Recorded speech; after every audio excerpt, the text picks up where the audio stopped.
Hey everyone, this is Stefan from Lush and Salty Aquariums. I hope you're doing all right.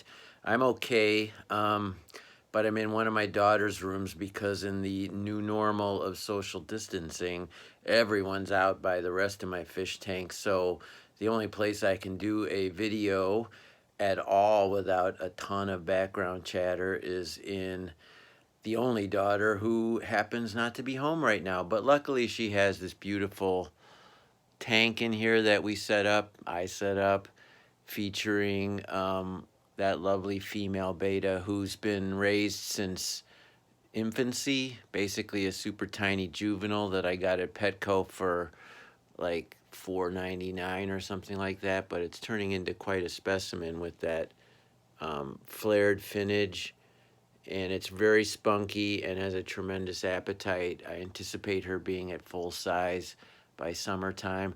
I also have a couple male guppies in here just as dither fish, to keep her company to some extent, and also because I have an excess of male guppy fish right now. So the more places I can spread them out, the better. This tank is doing super well. It's the Aquion Edge-Lit, I don't know, 5 gallon, 4 gallon, smaller than a 5 gallon for sure, maybe only 3.5. And I put on this neat little light that I got at Petco that ostensibly goes with the tank but does not come with it. And what's cool is I'm using red lava rock from one of those hideous hardscapes that you see when you're driving along in cul-de-sacs. People just throw that shit out there when they don't want to deal with a landscape, and I find it to be very ugly in that context, but kind of badass in this one. What do you think? I've got Anubias plants and some Java sticking out of the crevices, which there are tons of crevices, so I'm hoping the rhizomes and the subsequent roots will have a place in which to attach themselves if they haven't already. And then I have a full colony of frogbit at top, which creates that wonderful canopy. And if I had Fry, that would be great, but she would eat them all anyway. She is a eater. So that's this tank.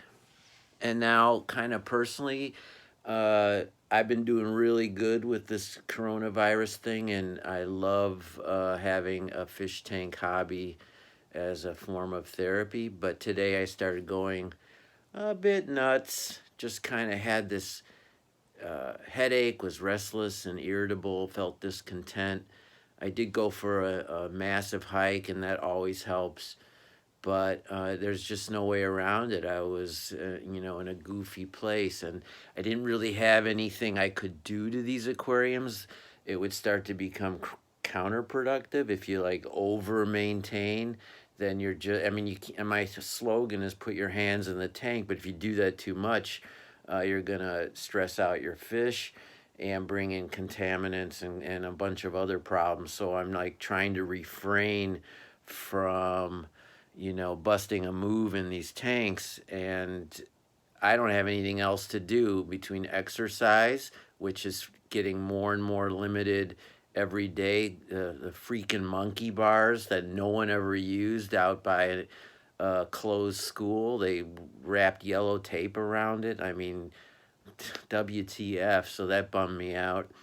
And, I'm working out in my bathroom with a couple dumbbells, listening to my iPhone radio. I mean, but you're all doing the same thing, and I don't mean to complain, but I am self-disclosing that I had a moment of doubt and pain today, but I'll work my way through it just as everyone else will and has to, and that's all there is to it.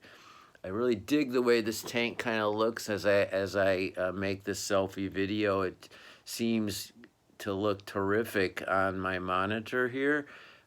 Crystal clear.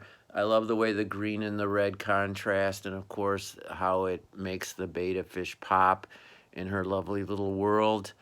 And anyway, so it's always good to look at that tank. There are other tanks that need an update more than this one, but I did want to bring you this face. so that you can see me and we can relate and have a moment. In any event, carefully but always keep your hands in the tank. Ciao for now, and thanks for helping keep me sane.